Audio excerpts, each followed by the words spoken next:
बहुत स्वागत है आपका भारत समाचार में। आपके साथ मैं हूं स्वाति श्रीवास्तव। शुरुआत बड़ी खबर के साथ कर रहे हैं।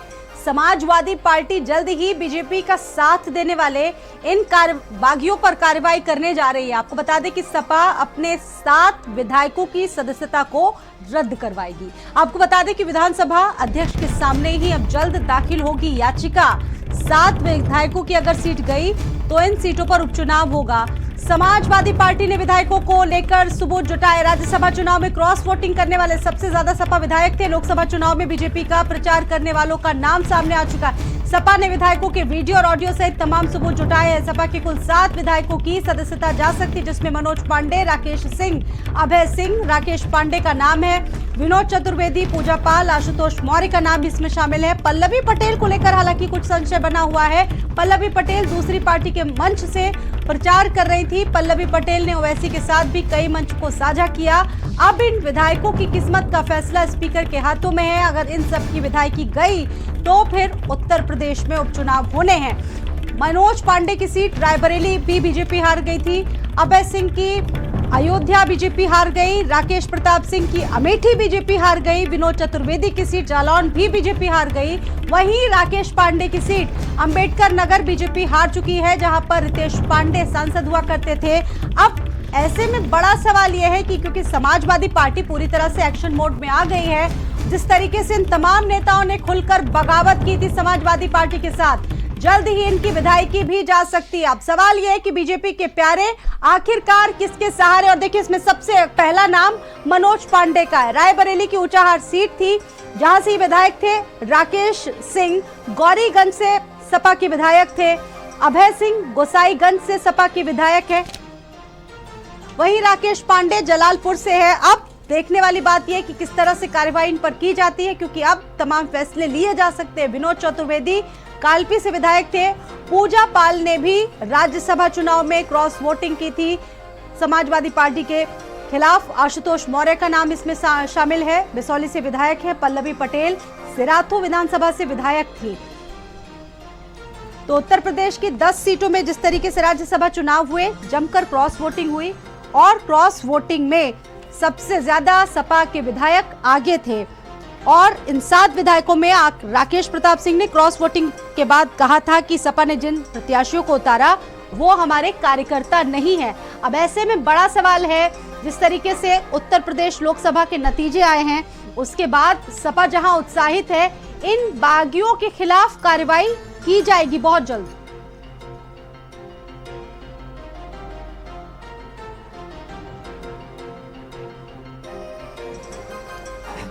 अब सवाल यह है कि बीजेपी के प्यारे अब आखिरकार किसके सहारे होंगे। जिस तरीके से राज्यसभा चुनाव हुए, बीजेपी ने अखिलेश को बड़ी मात दी। क्रॉस वोटिंग से सभी कैंडिडेट जीते थे, लेकिन अब सवाल यह है कि इनका फ्यूचर क्या होगा, क्योंकि समाजवादी पार्टी से तो बगावत कर ली थी तमाम विधायकों ने खुले तौर पर।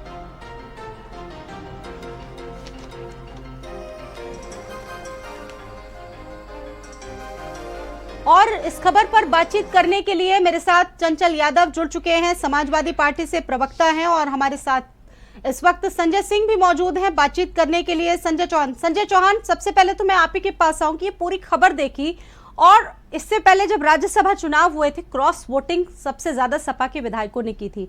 अब सवाल यह है कि जिन जिन विधायकों ने क्रॉस वोटिंग की वो अपनी सीट नहीं बचा पाए। भविष्य क्या होगा समाजवादी पार्टी से, क्योंकि कुछ लोगों ने तो सिफारिश की है कि बाकायदा उनको वापस लिया जाए, लेकिन सिफारिश फिलहाल काम नहीं आती दिख रही है। क्या कुछ हुआ इस पूरे मामले में अभी तक, संजय?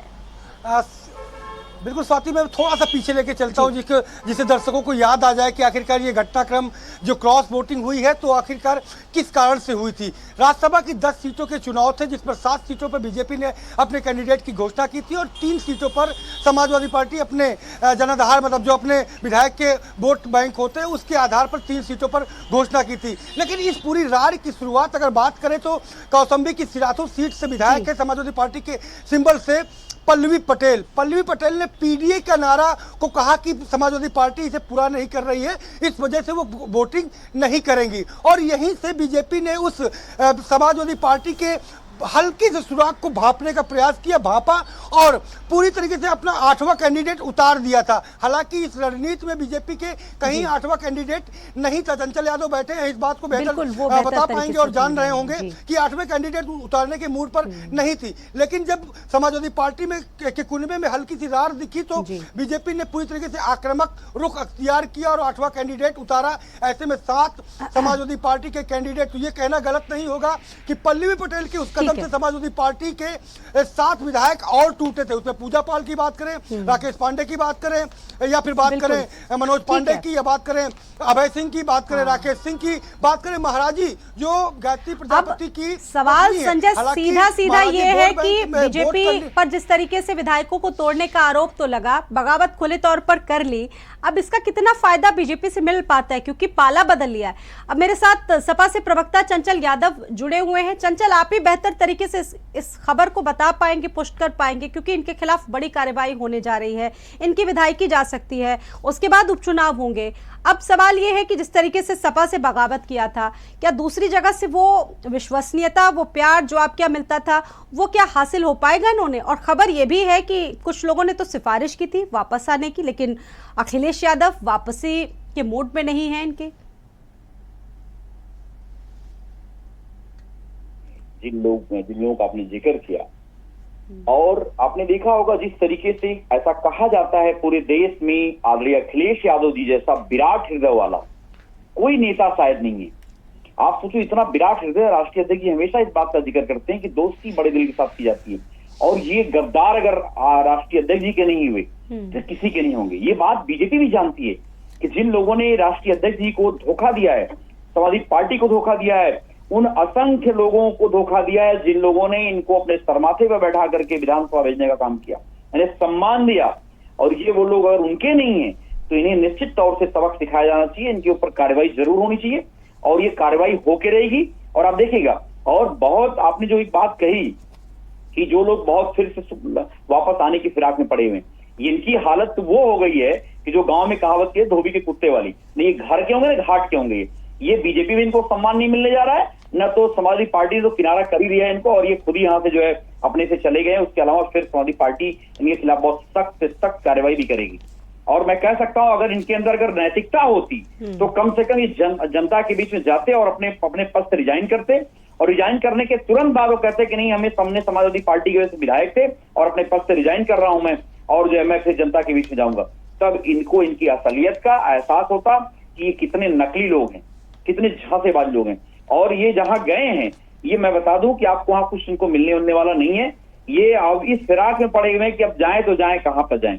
और इनकी हालत तो मैंने आपको बता ही दिया है, जो पूर्वांचल की वो फेमस कहावत है, वो कहावत वाली बात हो गई है। एक बात तय है कि अब राष्ट्रीय अध्यक्ष जी ने एकदम साफ क्लियर कर दिया है, पार्टी ने क्लियर कर दिया है, ऐसे लोगों को सबक सिखाएगी। अच्छा, ये जिन सीटों से विधायकों ने बगावत की थी आप लोगों के साथ, वो अपनी सीटें तक नहीं बचा पाए। सपा के मुख्य सचेतक जो आपके यहाँ रहे, अच्छा पद था इनका, मनोज पांडे अपनी सीट नहीं बचा पाए, अयोध्या जैसी सीट पर फजीहत करवा डाली, इस पर क्या कहना चाहिए? मैं आपको बताऊं स्वाति जी, देखिए मनोज पांडे जी को इतना बड़ा सम्मान जो राष्ट्रीय अध्यक्ष जी ने दिया है, और सच बताएं ये उन्होंने ये साबित कर दिया कि वो इस सम्मान के काबिल नहीं थे, और वो इस तरीके से उनको इतना बड़ा पद सम्मान मिला, लेकिन उन्होंने राष्ट्रीय अध्यक्ष जी को जो है धोखा देने का काम किया, उनके विश्वास को ठेस पहुंचाने का काम किया। न जाने चंद लालच के चक्कर में इनकी क्या लालच रही हुई, बहुत सारी कयास लगाए जा रहे थे, उस समय बहुत सारी बातें हो रही थी कि पैसे भी बिक गए।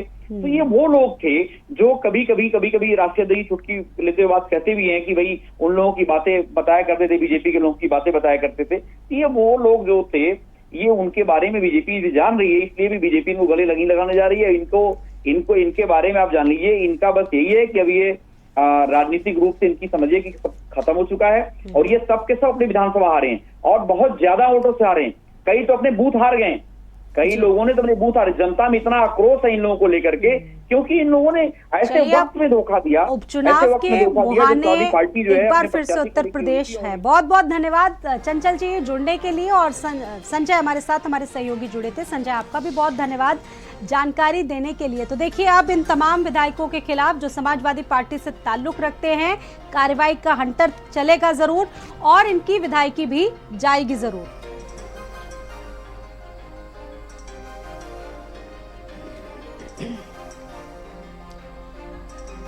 फिलहाल बढ़ते आगे सीएम